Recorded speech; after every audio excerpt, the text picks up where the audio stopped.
Let's get more into details about compartimental models. Compartimental models are the oldest kind of models used to describe infectious diseases. It was originally described by Carmack and McKendrick in the 1927. And the concept behind is very simple. You divide your population of interest into different categories, which have specific characteristics of interest. For example, the most simplest approach is to divide the population into the susceptible people, the infectious people, and the recovered. And then we study how the people move in time from one compartment to the other. These models are based on a number of assumptions, the most important of which are the so-called homogeneous mixing. That is, in a certain study area, every person has the same probability of meeting another person as everyone else. This simplification can work, for example, if you study small environments like a school or a city. But then, for example, if you do a model for very large areas like a country, the level of assumption gets more and more important. It could create important biases. For example, it's really unrealistic to imagine that someone in London can meet someone else in London with the same probability of meeting someone in Edinburgh, which is on the other side of England. There are ways to relax this assumption. The other assumption is called mass action. That is, we are not really interested in the population size, so the absolute population size doesn't have an impact on this model. We are interested in a fraction of this population. And this assumption works very well when you study large areas. But then if you study small environments like a family or a class, then it gets much more problematic, since you cannot have a fraction of an infected person, for example. As you can notice, these two assumptions are one the opposite of the other. When the homogeneous mixing assumption gets important, so that is on large areas, the mass action assumption gets less important. And on the opposite, when you have small areas, the homogeneous mixing is assumption is fine, but then the mass action assumption gets problematic.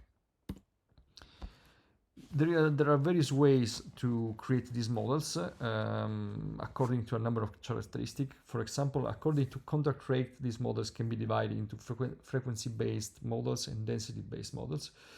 We will see more in details later what does this mean. And instead, it's important to notice that these models can also be either deterministic or stochastic. Deterministic means that there are no random effects into the models. Everyone has the same risk of getting infected, and everyone in the population have the same parameters. And there are no random events.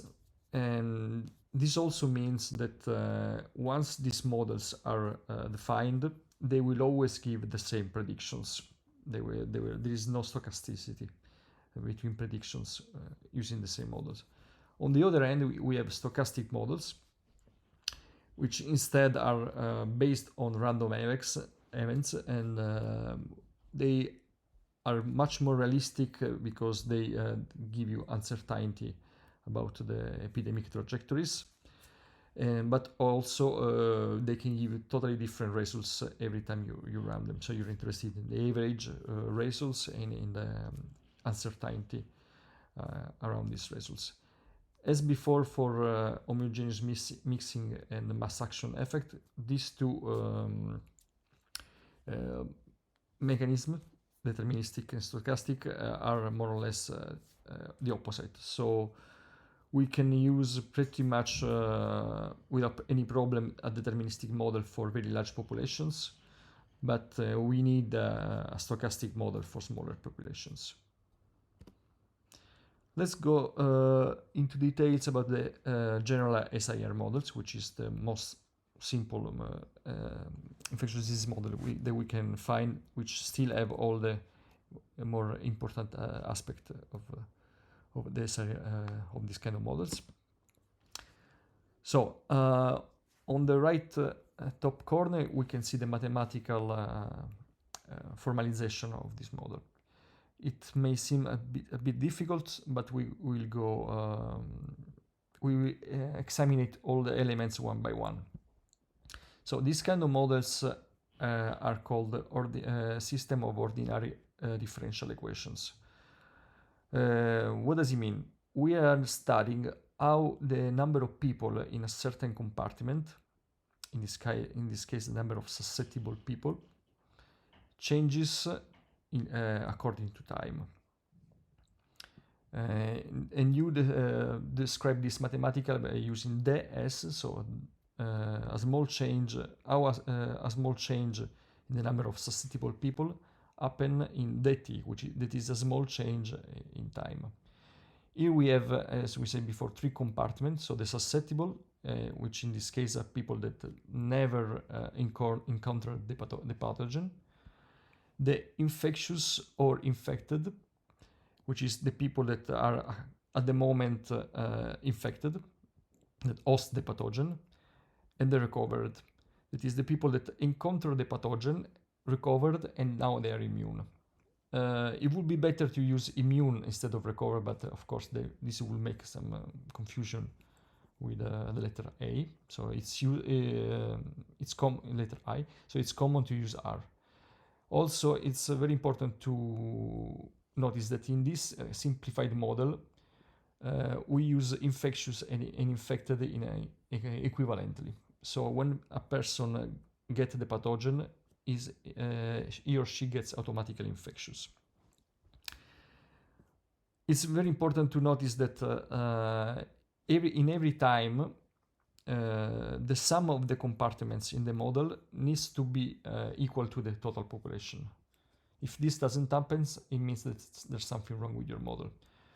It's also common sometimes not to work with absolute numbers of people, but with fraction of the population. So instead of having 3,000 susceptible people, 2,000 infectious, etc., you have 2% of the population which is susceptible, 1% which is infectious, and then by taking the remaining part of the population, you have 97% which is recovered by sample.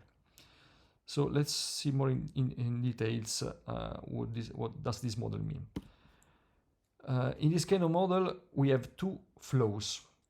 We have a flow of people that from susceptible became infectious, and this depends on the parameter lambda, which is also called the force of infection. We will see later where it does come from. And this describes the rate of transmission in the population. This parameter is then multiplied by the number of susceptible people to become lambda s, which is the flow of people leaving the susceptible compartment and moving into the infectious compartment. These two terms together are also known as incidence rate, which is a common statistic in epidemiology. But then we have a second flow, that is the people that leave the infectious or infected compartment and goes into the recovered one. They have the disease and then they recover and they get immune. This flow is described by the parameter gamma. You can find other names in literature, but gamma is one of the most common, which describe the recovery rate of the infected individuals. As I said before, in a deterministic model, these parameters, lambda and gamma, are fixed and equal on average for everyone in the population. And also, as I said before, in this case, in a simplified model, we were considered that everyone that gets infected becomes automatically infectious. We will see later that this is not necessarily the case. And this is the classical kind of trajectory that we observe in an epidemic model by SIR compartments. We observe a fast increase of the number of infected, which then reach a peak at a certain point in time, and then start to decrease. This line also represents the prevalence of the disease. Before going on, maybe it's important to slow a bit and describe more exactly what does it mean differential equation, because maybe not every one of you is fresh with their math classes. All these equations are also called functions. What is a function? A function is a mathematical form that put two variables into relation. For example, we can make the example of a car moving along a street, and therefore there is a relationship between the position of the car, in this case y, and how much time the car was moving along the street, x. So we can describe this relationship as y equals f2x, and as f2x can have any kind of functional form depending on the kind of the street or how fast is the car, etc., etc. But sometimes we are not interested in the exact position of the car in every given point in time, but more into the speed of the car, for example. And if you remember from high school, to take the speed, we just have to divide the amount of space, the amount of street the car drive through, divided by the amount of time the car took to go along this space. So this taking the ratio of these two parameters and making the time of interest, the time of observation, smaller and smaller, we reach a point in which we take the instant speed of the car. This is called also a derivative, and it tells us the actual speed of the car in every point in space. Sometimes the speed is fixed, and so this derivative equals to a single number, but in reality often the speed change with the position. For example, if you go over a hill, your speed will be lower, and if you go instead down to the hill, your speed will be higher. And so you can describe the speed as with another function. In this case we call it g, of the position of the car itself and of the time in which we are observing the car. So this is also called a differential equation. When we have multiple differential equations with parameters that are connected with each other, we call this a system of differential equations, like the SIR models. In short, differential equations are the most used mean to describe the so-called dynamical system, that is, systems that evolve in time. And to solve a dynamical system means to find the state of the system in every given moment in time. And this can be done in two ways. If the system is very simple, we can use a so-called analytical solution.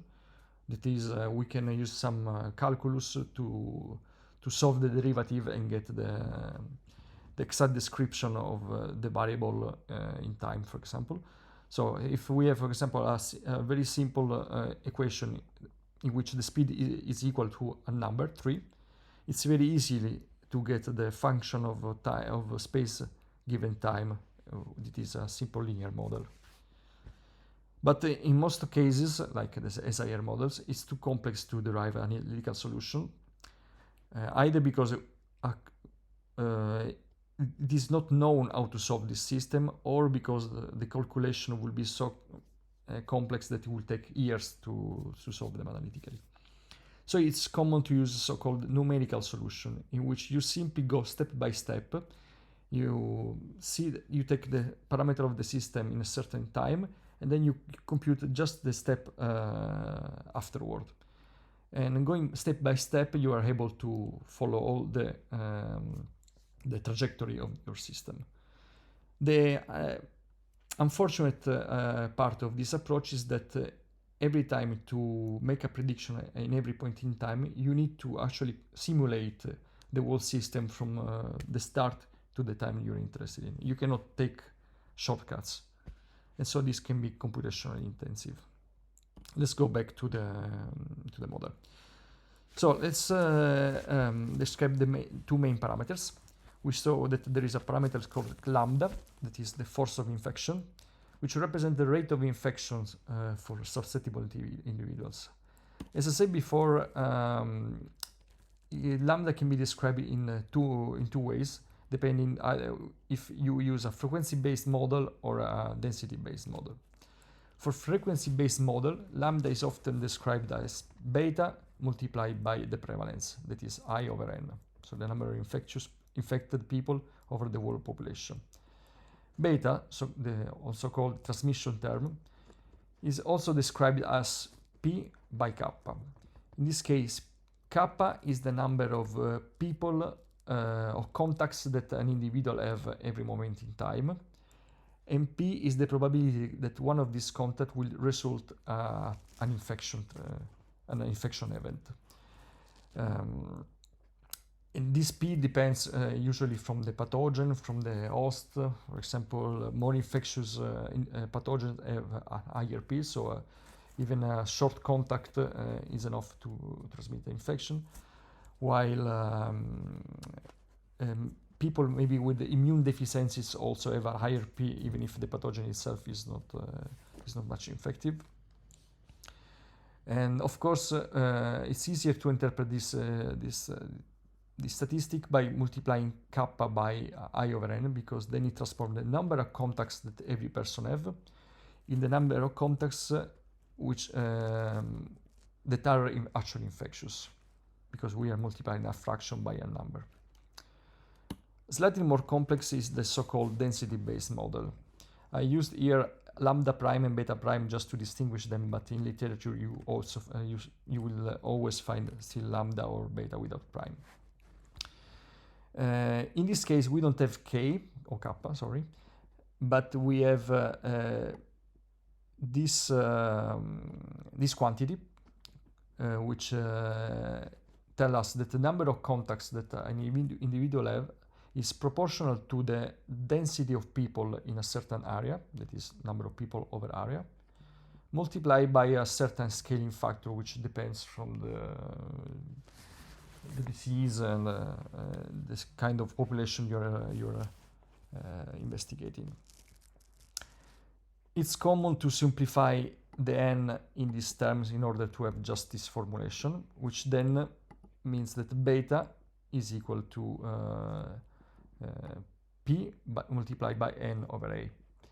This is a little bit harder to interpret, that's why I show you the full form, but it makes it shorter. So in the literature, when you find a model which is described as beta multiplied by the number of infectious people, it means that you are seeing a density-based model. When instead, if you see beta multiplied by the prevalence, it means that you're observing a frequency-based model.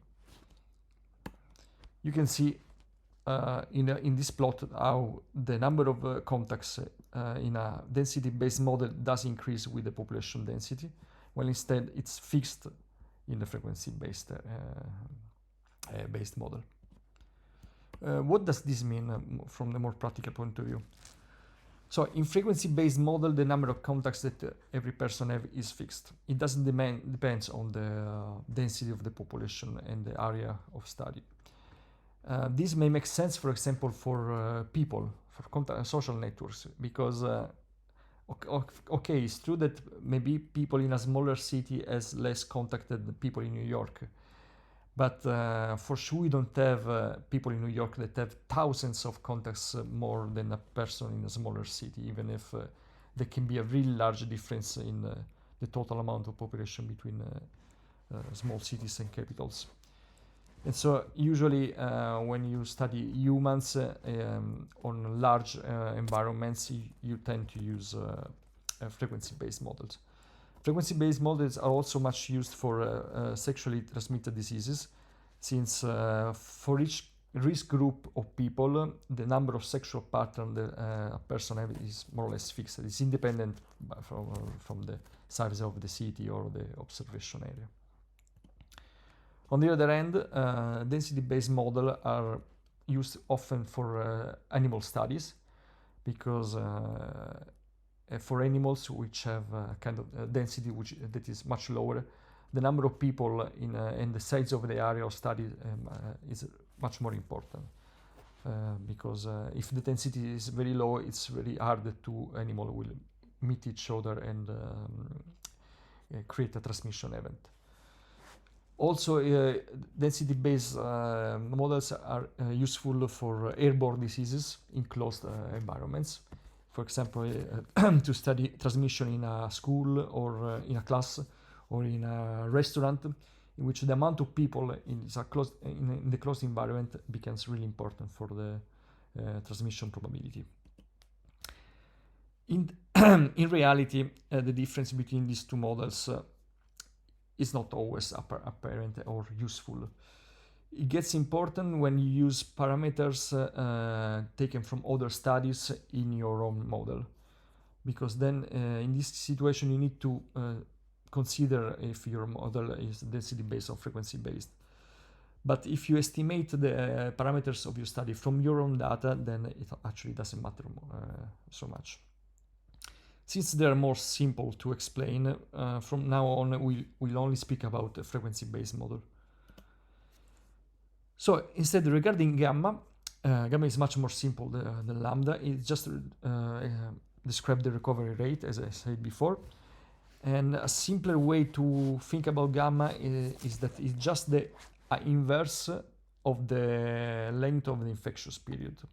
So, for example, if on average a certain disease keep you sick for 5 days, it means that the gamma of this disease is 0.2. And the length of diseases is simple to get from either your data or from literature, and it's much more stable. It doesn't depend so much from the population that you're observing. Of course, it can depend, because, for example, a disease in a immune depressed person may last longer, but the difference is not so much large as we saw for beta. Gamma, as I said, it's mostly a characteristic of the pathogen or of the host, but it can also be modified experimentally, for example, by pharmacological or clinical solutions. Because if I treat a disease, it's very likely that the duration of this disease will get shorter, or at least the infectious period of the person will get shorter.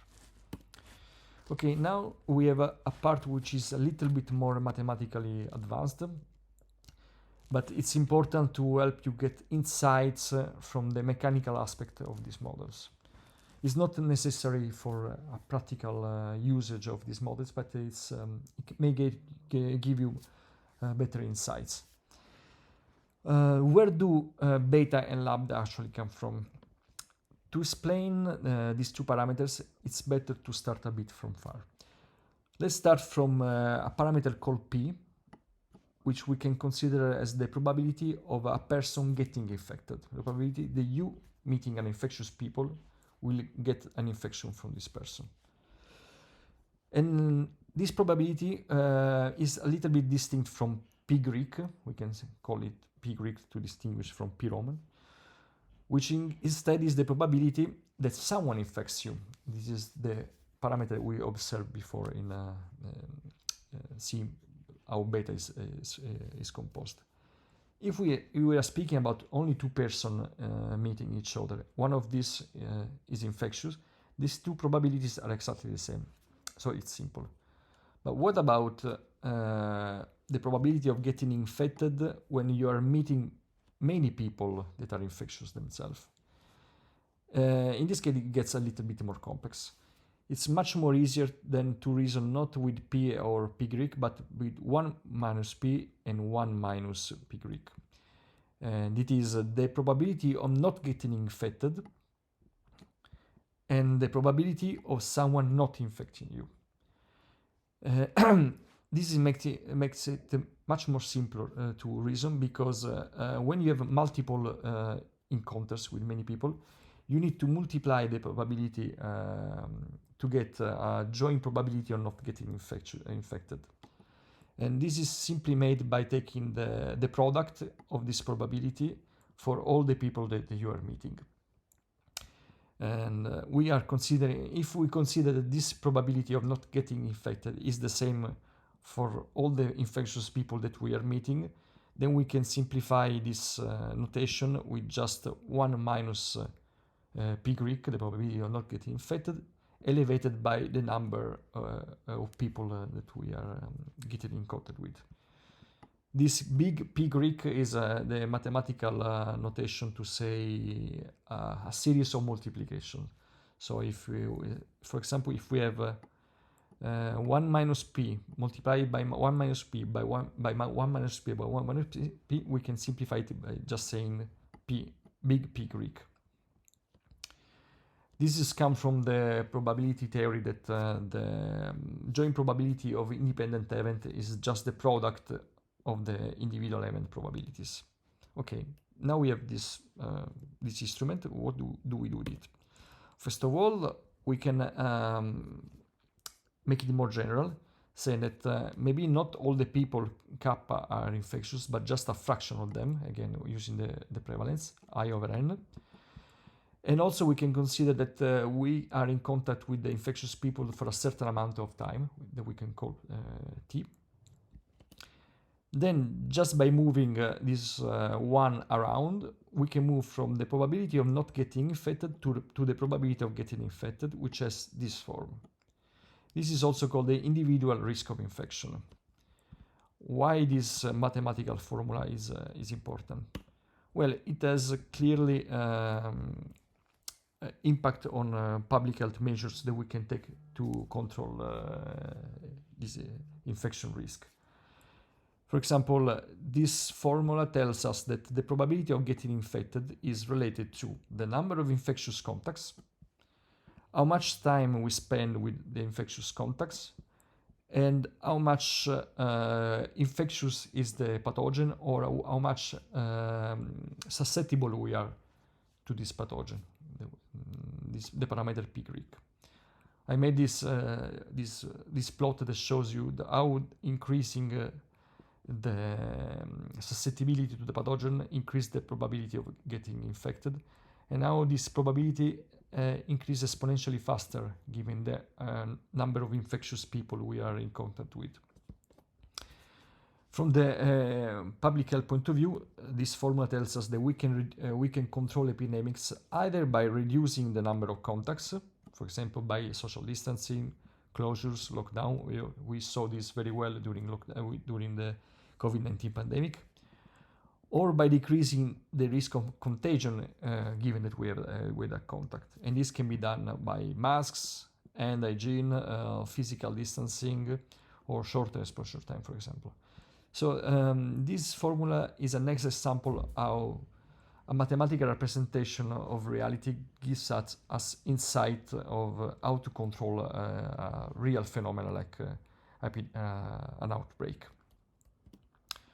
Okay, but then what about beta and lambda? So as we saw before, in a frequency-based model, beta can be described just as the number of contacts by the probability of transmission if these contacts are infectious. But if P is very small, lower than 10% usually, mathematically this formulation is equivalent to this other formulation, so minus kappa by the logarithm of 1 minus P Greek.